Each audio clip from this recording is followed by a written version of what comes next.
I was 8 years old when I first began taking piano lessons. And oddly enough, I somehow remember the exact date. Wednesday, August 22nd, 2007.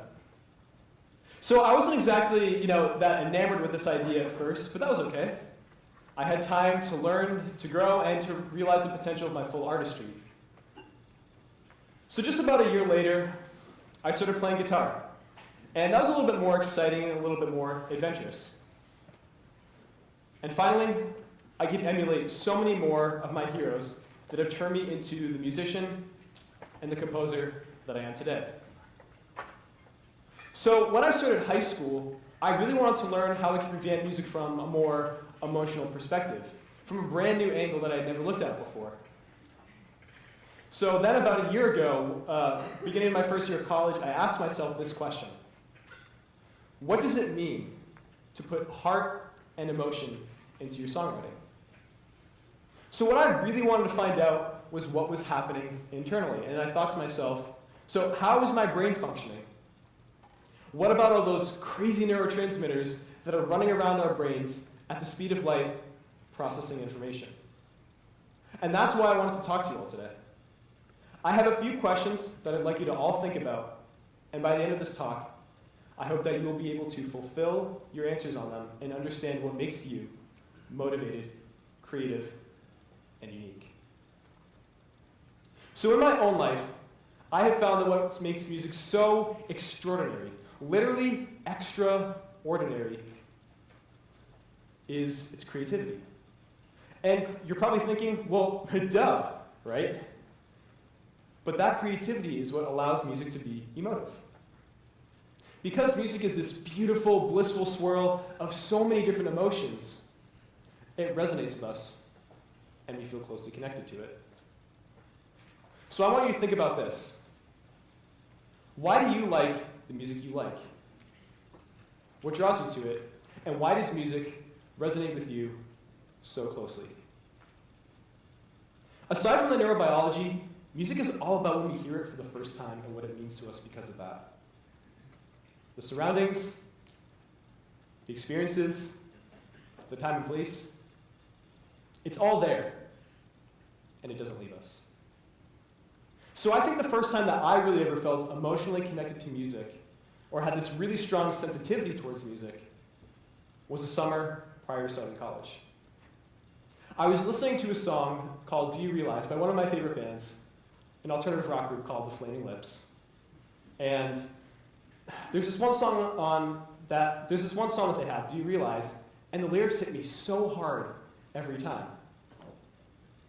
Do you realize that everyone you know someday will die? And instead of saying all of your goodbyes, let them know you realize that life goes fast. It's hard to make the good things last. Just as I had heard this song for the first time, my mom had just been diagnosed with breast cancer, stage 2, and I was due to start college in just 3 weeks. So as you can imagine, that was pretty rough, to say the least. But that song stuck with me so well because its lyrics depicted an image that recreated exactly how I was feeling during the most emotionally difficult time of my entire life. So by realizing the externalizations of our emotions and being more expressive about them and more open about them, we begin to fully realize the potential of what music really is. Music has given me the opportunity to become more self-aware and more emotionally intelligent. So a lot of artists, you'll find, are a little bit more technical and more cerebral. But some are also a little bit more sensitive and emotional, and I feel that I lie on the latter. And that's an essential distinction for songwriting. So that all comes from the heart, literally and figuratively. So this lateral thinking, this creativity, we can break that down in music through harmonies, melodies, and rhythms. So these are the 3 key components for absolutely any song that we write. You can't have music without these 3 things. It's just impossible. So let's talk about the first one, rhythm. Dr. Dan Levitin, a professor of psychology and neuroscience at Stanford University, formerly at Stanford, now at McGill University, has noted in his research that rhythm is what gets us excited. That's why you initially like a song, because you can dance to it, you can sway your body to it, and tap your feet to it. Music requires the coordinated, rhythmic, and orchestral use of our bodies so that we can transmit energy to a musical instrument. And that's humanly possible for anyone. That said, it makes me really sad that a lot of my friends always say, I wish I was musically inclined. Because you are musically inclined. We know that just from biology.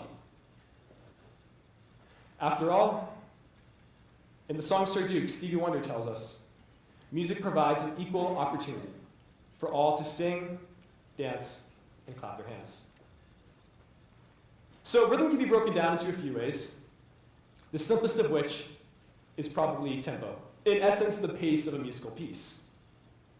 So there's a massive emotional component to that too. And sometimes it's really just as simple as snapping your fingers or tapping your foot. Songs that are a bit slower are regarded to be more melancholy. They drag out kind of the gloomy emotions that we're all harboring inside as we listen to a song. And on the contrary, we can also have songs that are a bit faster paced. So up-tempo songs that are brighter, more energizing, and they're a lot happier for us to listen to. So now we've talked about rhythm. We may as well talk about one of the next components, which is harmony, and melody goes right along with that. So behind me is the circle of fifths, and this is one of the most important concepts in music theory. So to explain it quickly, the circle of fifths dictates the key center for a song. So we have two sides of the circle of fifths. One of my personal heroes in music, Jacob Collier, a young musician from London, has noted that there's two sides to the circle of fifths in choosing a key center, and we kind of derive emotion from whatever the key may be. So we have lightning, all the sharp keys. So a song can be written in a sharp key, a neutral key, which is C. That has no sharps and no flats. And lastly, a flat key. So with the flat key, it's darkening. It's a little bit sadder, right? And I'm going to demonstrate that in a moment. So I'm sure most of you in the audience have heard the song Somewhere Over the Rainbow from The Wizard of Oz. That's typically played in the key of E flat, my favorite key to play it in at least. And we derive so much more melancholy sensitivity from this and a lot more emotion. So let's listen.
So as I said, that song, Somewhere Over the Rainbow, was written in E flat. And again, it brings out a little bit more of a gloomy feeling. It's a lot sadder. So there's one more example I want to use of this as well, the idea of transposition. So we can move around key centers in a song. It doesn't have to stay neutral or stay one way. And there's a song that's a perfect example of this. We have a fairly young crowd here, a lot of undergrads.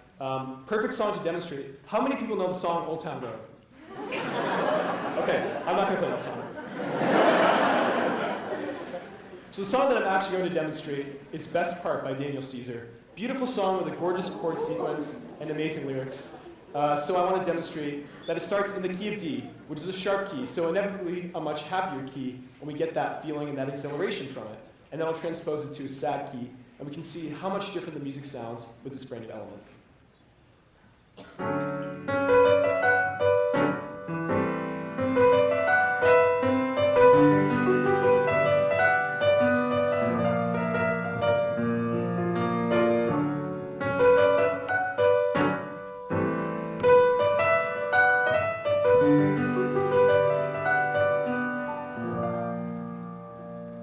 But now we can transpose that to, let's say, the key of E flat, a sad key, something that's so much different, and it just doesn't sound like the same song.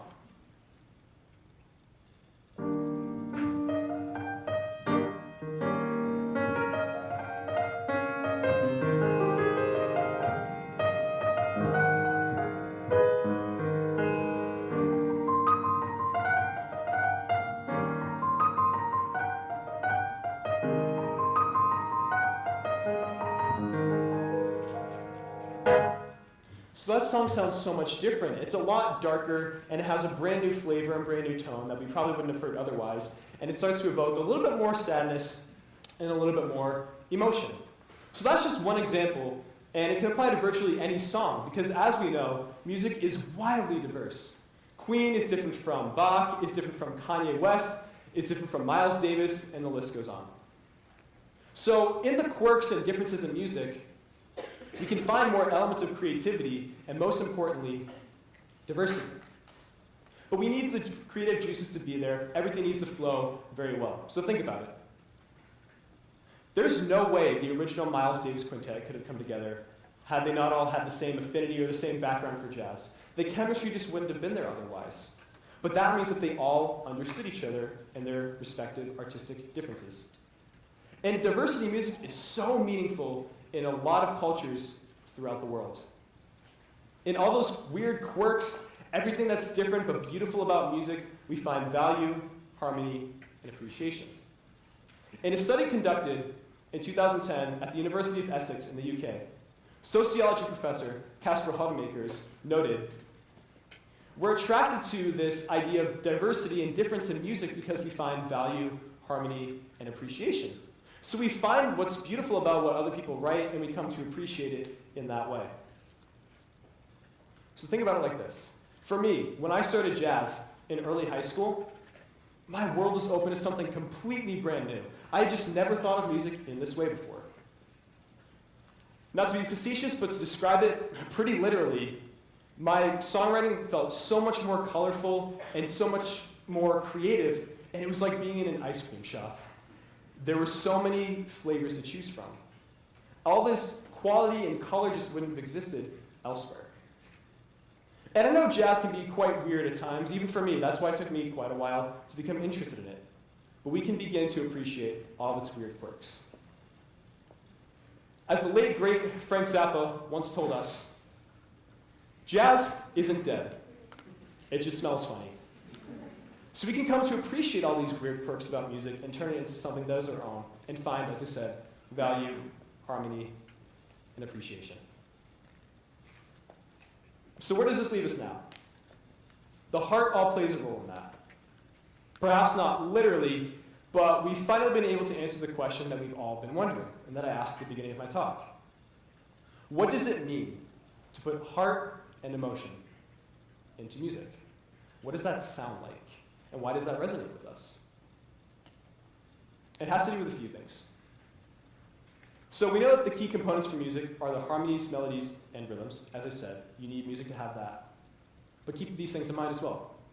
Music is about personal identity, resonance, and community. So we value the communities that we can build with other people who appreciate the same music, or music that we also appreciate, because again, we like that diversity. So when you're composing music or listening to music, think about these three things. What does it sound like in terms of the composition? It can't just be anything you want. It can't just be really bland or weird. It needs to make musical sense, at least theoretical sense. Understanding the big picture. So what's your song going to sound like in the end? And I've given you the tool set that you need for that in order to make a song a little bit more emotionally and sensitively resonant with a large group of people. And lastly, how will your song make an impression that is a sensitive, emotional impression upon other people. And that is the idea worth spreading.